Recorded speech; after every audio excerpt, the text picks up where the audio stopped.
Hey there, I'm estate planning attorney Paul Rabelais, and in this video, I'm going to discuss when there are circumstances where a trust can be terminated early, even though the trust instrument says the trust is to last for a long time.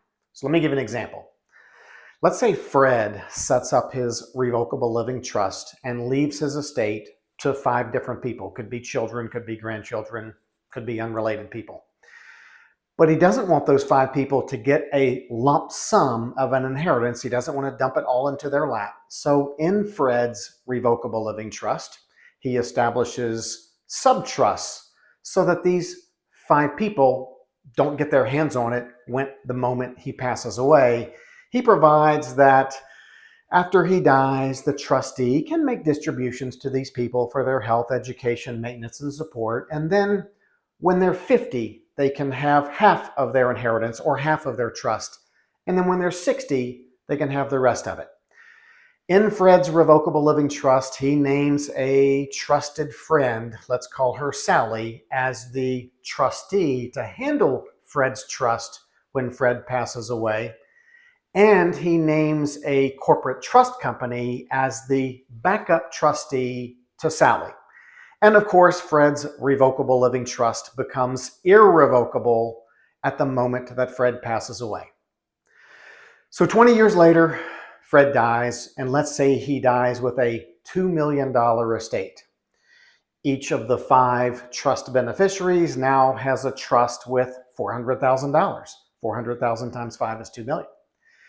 And things are going along, early on, they're fine. But after a year or so after Fred dies, Sally, who's now the trustee of these 5 trusts, each trust has $400,000, Sally starts to get really frustrated. Sally's relationship with the beneficiaries isn't that good. Several of them keep badgering Sally for money. They want her to exercise her discretion to be able to give them money for their health, education, maintenance, or support. Sally doesn't think that's really appropriate, or at least not as much as they badger her to give them. And all of the administrative and accounting tasks that a trustee has to perform every year, they're really getting to Sally, making everything really stressful for Sally. So Sally knows in the trust instrument that this corporate trust company is the backup trustee to Sally. So Sally says, you know what, I'm going to resign. I don't need this. These 5 trust beneficiaries are making my life kind of miserable. I'm just going to resign. And I'm going to let that corporate trust company take over because they're designated in the trust as the backup to me, Sally says. So she presents all of the information to the trust company, and the trust company says, not so fast.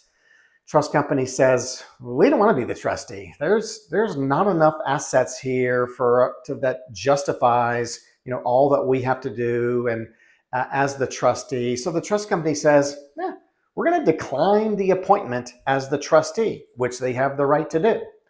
So now Sally's in a pickle.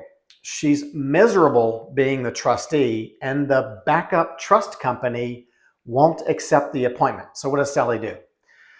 Well, Sally discovers a provision in the trust instruments that says something like the trustee may terminate the trust if at any time prior to the stipulated termination date, whenever in the trustee's discretion it is appropriate or desirable to do so, as for example, when the trust property no longer justifies the expenses of trust management.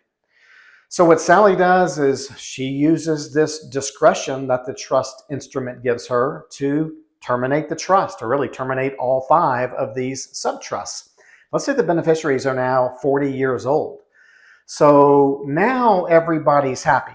Sally's happy because she doesn't have to be the trustee and deal with these spoiled brats, as she calls them.